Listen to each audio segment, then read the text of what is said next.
Hello friends, मैं हूं आपके साथ प्रीति और आप देख रहे हैं psycho solution with doctor Anuj Rastogi and doctor Kashika Jain. आज के हमारे इस प्रोग्राम में हम बात करेंगे चिल्ड्रन एंजाइटी की, कि आखिर बच्चों की एंजाइटी होती क्यों है और उसका सोल्यूशन कैसे निकाला जा सकता है। इसी पर सबसे पहले मेरा सीधा सवाल है सर आपसे जानना चाहूंगी कि एंजाइटी होती क्यों है। देखिए, सबकी ना अपनी अपनी पर्सनैलिटी होती है। कई बार तो जो एंजाइटी होती है वो वाकई ट्रू ही होती है। अब जैसे आप छत पे जाके खड़े हो जाएं, या जीने की जो राइजर्स हैं वो ऊंचे हैं, या आप किसी स्टूल पे खड़े होके एटिक से ऊपर के एरिया से सामान निकाल रहे हैं, तो वो एक एंजाइटी तो है ही ना। थोड़ा सा आपका पैर डिसबैलेंस हुआ तो गिर जाओगे, चोट लग जाएगी। तो उस समय तो एंजाइटी होना हमारे फ़ायदे के लिए है ना। इसका मतलब आप ज़्यादा कॉशियस हो। फिर ये नहीं कहीं बात कर रहे हैं मोबाइल पे, मोबाइल लगा के आप स्टूल पे चढ़ गए, आप समझ रहे हो। तो जैसे तो वो एंजाइटी तो नॉर्मल है, बट एक डिस्प्रपोर्शनेट एंजाइटी हो गई जो कि आपके प्रीवियस एक्सपीरियंस से ओरिजिनेट हो गई। या अब जैसे स्कूल के अंदर ना, जैसे बहुत कॉमन है बच्चों के अंदर, किसी टीचर ने बच्चे को किसी बात के लिए पनिश कर दिया, वो बोल रहा था या उसने होमवर्क नहीं करा, तो उसने उसको क्लास में खड़ा कर दिया सपोज, या उसको क्लास से बाहर जाने के लिए कह दिया। तो अब ज़रूरी नहीं है जो दूसरा बच्चा है उसको उसने कहा है, बट दूसरे कुछ बच्चे ऐसे होंगे जो उस बच्चे को देख के एंजाइटी डेवलप हो जाएगी कि अभी हमें भी निकाल देगी। और इसके साथ शुरू होता है कॉग्निटिव फ्यूज़न। कॉग्निटिव फ्यूज़न का मतलब है जो बच्चा जो इस तरह की पर्सनैलिटी के बच्चे हैं जिन्हें बहुत ज़्यादा एंजाइटी जल्दी से हो जाती है। पेरेंट्स ही सोचते हैं एंजाइटी नहीं होती, एंजाइटी बहुत कॉमन है बच्चों में। वो क्या सोचेगा कि अब ये जो है मुझे भी निकाल देगी, मैं ज़रा सा भी बोला तो ये टीचर देख लेगी और ये मुझे निकाल देंगी तो फिर ये मेरे मम्मी पापा को बुलाएंगे और ये मुझे जो है पता नहीं स्कूल से ना निकाल दें और मेरे को फेल ना कर दें। तो इस तरह की एंजाइटी बच्चों के अंदर हो जाती है। इसको कहते हैं कॉग्निटिव फ्यूज़न। जो चीज़ है नहीं वो उसने सोचा और सोच के उसकी कल्पना में घिर गया। अब इसमें जैसे हमारे ब्रेन के अंदर जो एंजाइटी जो ओरिजिनेट होती है दो जगह से होती है। कॉर्टेक्स में जो उस ब्रेन का बाहरी हिस्सा है, और जो एक अंदर का एमिगडाला जो अंदर का हिस्सा है। जो अंदर वाला हिस्सा है उसमें एड्रेनलिन का सर्ज होता है। अचानक से दिल की धड़कन बढ़ जाएगी, पसीना आ जाएगा, मतलब एड्रेनलिन रश हो जाता है एकदम। और वो सबकॉन्शियस लेवल पे भी डेवलप हो जाता है, या कुछ आपके पुराने एक्सपीरियंस हैं कुछ है तो अचानक से वहाँ हो जाता है। कॉर्टेक्स वाला जो होता है वो इमेजिनरी होता है कि टीचर मुझे भी खड़ा कर देगी, मुझे निकाल देगी और फिर मेरे पेरेंट्स को बुलाया जाएगा, फिर मेरी टीसी दे दी जाएगी। मतलब इस तरह जो भी उस बच्चे को थोड़ी बहुत नॉलेज है वो इस तरह से वो एंजाइटी का शिकार हो जाते हैं। और उसका अल्टीमेट आउटकम क्या हो जाता है, वो स्कूल जाने से बचने लगते हैं, क्योंकि they keep on mulling that. Mulling means उसी पे ओवर थिंक करते रहेंगे, थिंक करते रहेंगे और वो फिर स्कूल जाने से बचने लगेंगे। उन्हें सुबह स्कूल जब जाने का टाइम आएगा तो उल्टी आने लगेगी, पेट में दर्द हो जाएगा, सिर में दर्द हो जाएगा, या उठेंगे नहीं, खाना नहीं खाएंगे, पेट दर्द खूब बताते रहेंगे। तो वो कहीं ना कहीं उसका जो रूट कॉज है वो जो उसने अपने अंदर एक लूप बना लिया, एक अपना थॉट प्रोसेस बना लिया है, उसकी वजह से हो जाता है। बिल्कुल। सो व्यूअर्स, जैसे कि आपने जाना कि कई बार ओवर थिंक करने की वजह से भी बच्चों को एंजाइटी हो जाती है। अगर हम इन थॉट्स को चेंज कर पाएँ तो शायद इस प्रॉब्लम का सोल्यूशन हो सकता है। तो क्या मैम ये पॉसिबल है कि हम थॉट को चेंज कर सकते हैं? डेफिनेटली ये पॉसिबल है। आप अपने माइंड को रीप्रोग्राम कभी भी कर सकते हैं। बेसिकली हमारा माइंड कंडीशनड हो जाता है और वो जिन चीज़ों से पहले आपको डर नहीं लगता, जिन चीज़ों को देखकर आपको पहले एंजाइटी नहीं होती, जिन सिचुएशंस में एंजाइटी नहीं होती है, उसमें भी माइंड एंग्शियस होना, फेयरफुल होना सीख लेता है। तो आप कभी भी चीज़ को अनलर्न कर सकते हैं और अनलर्न करके नई चीज़ को लर्न कर सकते हैं। अब सिंपल सा ऐसा है, जैसे अभी सर भी कह रहे थे कि हमें सिचुएशंस को एस्केप नहीं करना है, क्योंकि जैसे ही हम किसी सिचुएशन से बचते हैं तो वो चीज़ हमारे माइंड में और स्ट्रांग हो जाती है और हमारा माइंड सीख जाता है कि चीज़ों से बचा भी जा सकता है। और फिर वो एक नहीं, वो फिर हर सिचुएशन में ऐसे ही करने लग जाता है। तो फियर को आपको फेस ही करना पड़ेगा। शुरुआत में बड़ी एंग्जाइटी होगी, जैसे अगर सपोज़ किसी बच्चे को यही डर लग गया है कि टीचर ने एक स्टूडेंट को निकाल दिया था और मुझे भी निकाल देंगी, तो वहाँ पर डरने की बजाय अगर वो सिचुएशन को फेस करेगा तो उसे पता चलेगा कि टीचर ऐसे ही नहीं निकाल देगी। अगर अपना काम पूरा करूँगा, मैं अच्छी तरीके से बिहेव करूँगा क्लास में, तो टीचर मुझे क्यों निकालेगी। उस सिचुएशन को वो और स्ट्रांगली अगर फेस करेगा तो उसका वो फियर जो डेवलप हो रहा था वो वहीं पर ही पैटर्न ब्रेक हो जाएगा। अब क्या होता है कि कई बार पेरेंट्स भी बच्चों को फियरफुल देखकर सपोर्ट करने लग जाते हैं कि अच्छा बेटा आप स्कूल मत जाओ या हम बात कर लेंगे।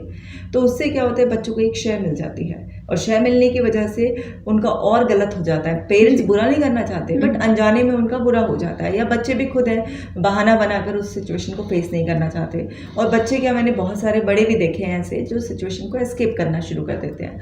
अब जब भी आपके सामने ऐसी कोई सिचुएशन आए तो सबसे पहले ये देखिए कि उसमें जो फियर है वो कितना रियल है और कितना आपका इमेजिनरी है। जी।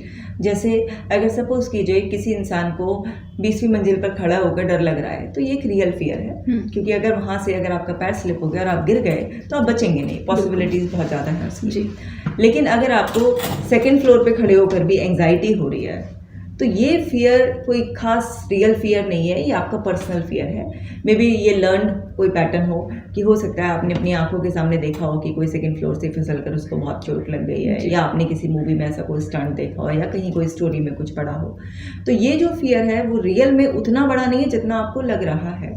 तो वहाँ पर हमें कैलकुलेटेड रिस्क ले लेना चाहिए, और कैलकुलेटेड रिस्क लेके जब हम उसे फेस करेंगे तो हम देखेंगे कि फियर का साइज़ हर बार घटता चला जाएगा, और जैसे जैसे फियर का साइज़ घटेगा तो वैसे वैसे आपका कॉन्फिडेंस का साइज़ बढ़ता चला जाएगा।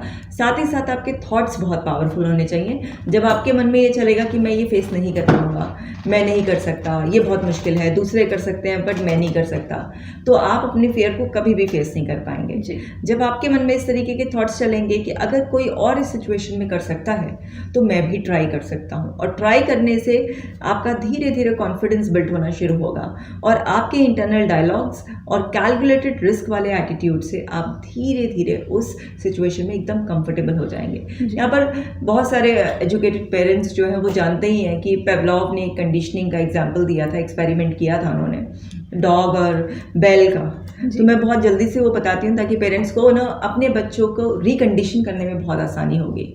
एक महान साइंटिस्ट थे पेवलॉव, उन्होंने क्या किया, एक डॉग लिया और उन्होंने डॉग के सामने एक बेल बजाई। तो बेल का पैटर्न डॉग के माइंड में नहीं था, तो कोई भी रिस्पॉन्स नहीं आया जी। लेकिन उन्होंने क्या किया, फिर उसके बाद उसे खाना दे दिया। खाने का ऑलरेडी पैटर्न सेट था, तो खाने को देख के डेफिनेटली लार टपकने लगी, जो कि हम इंसानों की भी आ जाती है जी। तो उन्होंने कुछ दिनों तक यही किया कि घंटी बजाई फिर खाना दिया, घंटी बजाई खाना दिया। तो कुछ दिनों तक तो घंटी के उससे कोई रिस्पॉन्स नहीं आता था, लेकिन कुछ दिनों बाद एक घटना घटी जहाँ पर घंटी जैसी बजी तो एकदम से डॉग के लार आने लगी। अब वो लार आने लगी, यानी कि जो क्वालिटीज़ थी नहीं बेल में वो भी फूड क्वालिटीज़ आ गई, और डॉग का माइंड कंडीशन हो गया कि अब घंटी बजी है तो अब खाना भी आएगा। तो ऐसी बहुत सारी सिचुएशंस होती हैं, बहुत सारे लोग होते हैं, बहुत सारे प्लेसेस होते हैं जिनके लिए पहले हम कंफर्टेबल होते हैं, लेकिन किसी वजह से हमारा माइंड कंडीशन हो जाता है और फिर वो चीज़ फियर जनरेट करने लगती है, एंग्जाइटी प्रोड्यूस करने लगती है। तो अब ये जैसे उसको सिखाया गया था, अब ज़रूरी नहीं कि हमें कोई 20 दिन तक, 25 दिन तक, महीने भर तक ट्रेन करेगा। कई बार एकदम से इमोशनल इंटेंसिटी बहुत हाई होती है, माइंड एकदम से कंडीशन हो जाता है। तो अब अगर अनलर्न कराना हो तो क्या करना पड़ेगा कि कुछ दिनों बेल बजाए और फिर खाना ना दे, बेल बजाए खाना ना दे, या फिर किसी और चीज़ से कंडीशन कर दें।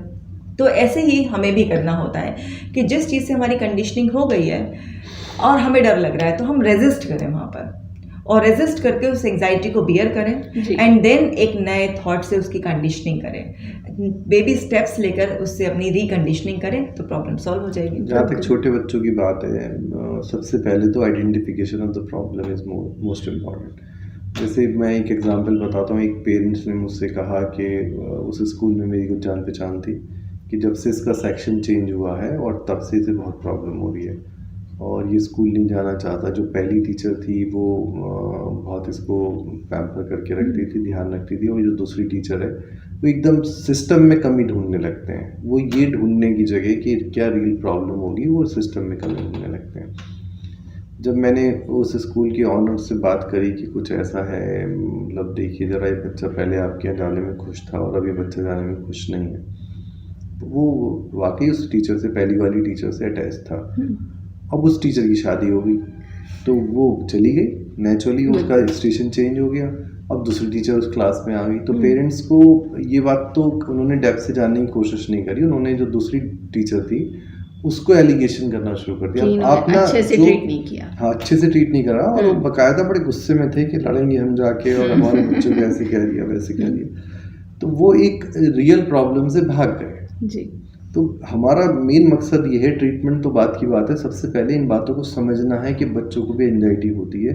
अगर बच्चे की किसी भी बिहेवियर में इरेगुलरिटी आ रही है तो, और अगर उसका फिक्स टाइम है, मान लो रोज़ सुबह उठ के पेट में दर्द हो रहा है या किसी सर्टेन सिचुएशन में पेट में दर्द हो रहा है, तो आप इसे आउट ऑफ द बॉक्स ये भी सोचो कि कहीं किसी चीज़ का भय तो नहीं है इसको, किसी चीज़ से डर तो नहीं रहा। तो जब तक आप उस तरह से नहीं सोचते, अभी जैसे आज भी मैं क्लिनिक पे था तो एक पेरेंट जो थे 4 बार अल्ट्रासाउंड करा लाए बच्चे का, 4 अल्ट्रासाउंड। अब मुझे ये समझ नहीं आता भाई क्या ढूंढ रहे हो इसमें। एक अल्ट्रासाउंड में भी किडनी वैसी रहनी है, दूसरे में भी वैसी रहनी है, तीसरे में भी वैसी रहनी है, और वो 5वीं बार भी अगर मैं कहता तो करा लेते। जो हमें सजग करना है, पहली चीज ये जो उनके थॉट प्रोसेस चेंज करना, ये तो सेकंड स्टेप हो गया। पहली चीज कि पेरेंट्स तो समझे, क्योंकि पेरेंट्स आज के अच्छा, समय आप बहुत सबसे ज्यादा पहले आप किसी को भी ब्लेम करने लगते हैं, बेसिक नेचर है। और खासकर जहाँ आप फीस दे रहे हैं, चाहे आप डॉक्टरी क्लिनिक पे दे रहे हैं या आप स्कूल में दे रहे हैं, तो आप ये सोचते हैं कि वहीं गड़बड़ है। तो आप अननेसेसरी टीचर को ब्लेम करने लगेंगे, सिस्टम को ब्लेम करने लगेंगे, बच्चे को ब्लेम करने लगेंगे किसी दूसरे, जबकि आप रूट कॉज पे समझें। और मैं काफ़ी सिंपल सोल्यूशन ये देता हूँ, जब बच्चा टीचर से डर रहा है किसी भी कारण, तो इसका सिंपलेस्ट सोल्यूशन ये है, क्योंकि कई बार ना बच्चे एक्सप्रेस भी नहीं कर पाते। अगर आप उनसे पूछो, अब कशिका तो निकलवा लेंगे उनकी मुंह की बात, मगर वो एक अलग स्पेशल ट्रेनिंग है, बीइंग साइकोलॉजिस्ट, ये उनके मन में उतर के निकलवा लेती हैं। बट पेरेंट्स के लिए और डॉक्टर के लिए इतना आसान नहीं है उनके मन को खोलना कि वो किस बात से डरे हुए हैं। तो अगर आप उन बच्चों को मैं जैसा करता हूँ कि मैं टीचर के पास एक गिफ्ट लेके भेज देता हूँ, अगर वो बच्चा टीचर से डर रहा है। अब टीचर को इससे कोई प्रभाव पड़े या ना पड़े, मगर बच्चे को ये हो जाता है कि भाई अब टीचर है, अब मुझे वो टीचर हैप्पी है। हाँ, अब तो थोड़े हमारे जो है फ्रेंडशिप हो गई या फैमिली रिलेशनशिप हो गई। तो बच्चों की ज़्यादातर प्रॉब्लम स्कूल से रिलेटेड रहती हैं या खेल से रिलेटेड रहती हैं। ऐसी कंप्लेंट बहुत रहती है कि बच्चे को खेलने नहीं दिया, मतलब पेरेंट्स ये बहुत ज़्यादा कहते हैं कि वो क्रिकेट खेलने गया था और उसको जो है चांस ही नहीं देते, उसको बैटिंग ही नहीं देते या उसको बॉलिंग ही नहीं देते।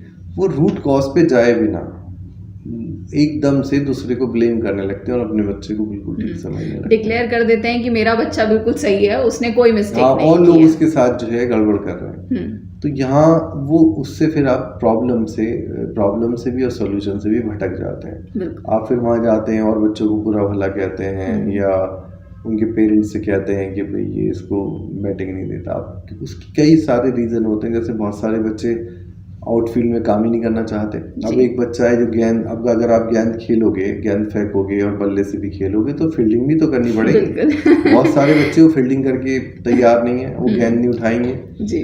अब रियल कॉज तो उस प्रॉब्लम का ये है, अगर आप प्यार से जाके उस टीम से पूछो भाई तुमने क्यों बबलू भाई को बाहर बैठा दिया, मतलब इसको क्यों चांस नहीं दे रहे जी, तो वो उनके सामने वो प्रॉब्लम निकल के आएगी and then they can sort it out. Then उसको फिर समझाएंगे कि ये भी एक हिस्सा है, गेम और लोग भी तो कर रहे हैं, आपको भी करना चाहिए। तो आप उस चीज़ को फेस करो, जो भी एक सिचुएशन आई है उसको समझो, फेस करो, उससे भागो नहीं। अब लोग उससे भाग के एक दूसरे पे ब्लेम करना शुरू कर देते हैं। तो देखिए पेरेंट्स, जैसे कि सर ने कहा कि आपको सिचुएशन से भागना नहीं है, उसको फेस करना है। जितना आप उसको फेस करोगे उतना ही उसका अच्छा सोल्यूशन भी मिलेगा।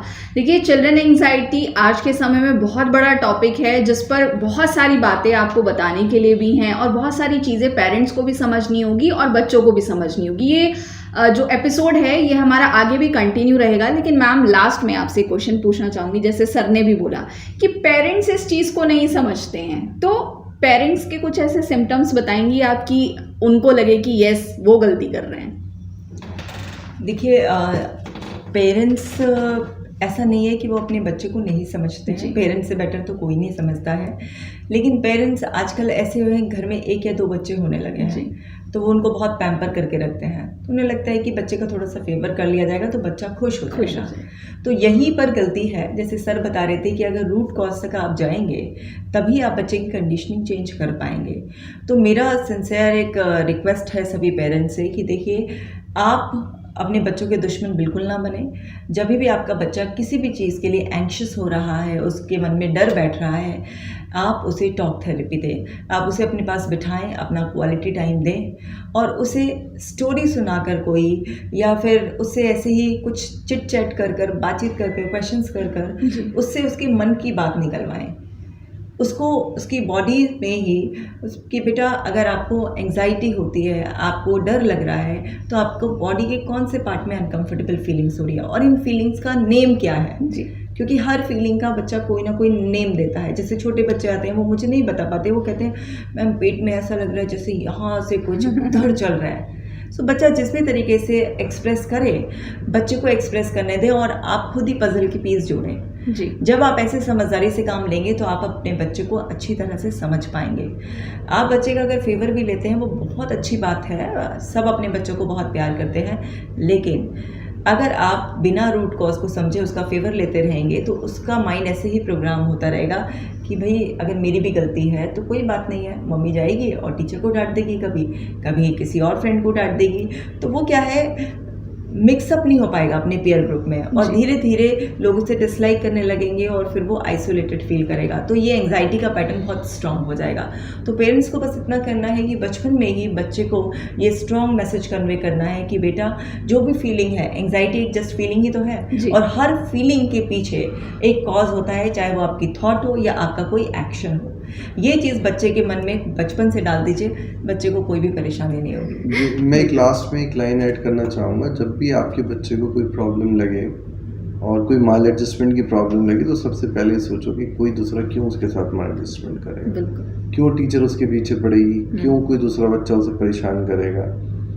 ये सबसे पहले ना ब्लेम गेम जो है इससे बचना है और रूट कॉज तक जाके आराम से मीन्स उससे पूछो क्या हुआ क्या है, टीचर से भी मिल लो, आप वो बताएगी आपको अगर कोई बात है तो, रादर देन आप एकदम के वो ट्यूशन के लिए प्रेशर डाल रही थी। एक बड़ा कॉमन उनका वो है जिनके बच्चों के नंबर कम आते हैं कि ये ट्यूशन पढ़ने नहीं गया तो ये नंबर कम आ गए। तो इस तरह से वो बहुत सारी चीज़ों को गलत सोचते हैं, जो वाकई में है नहीं वो वैसा सोचते हैं। तो अगर वो दूसरे को ब्लेम करने की जगह आराम से शांत मन से सोचें कोई दूसरा क्यों करेगा। बिल्कुल, कोई जानबूझकर तो कोई परेशान नहीं क्यों करेगा, मतलब तुम्हारी बच्चे को क्यों करेगा।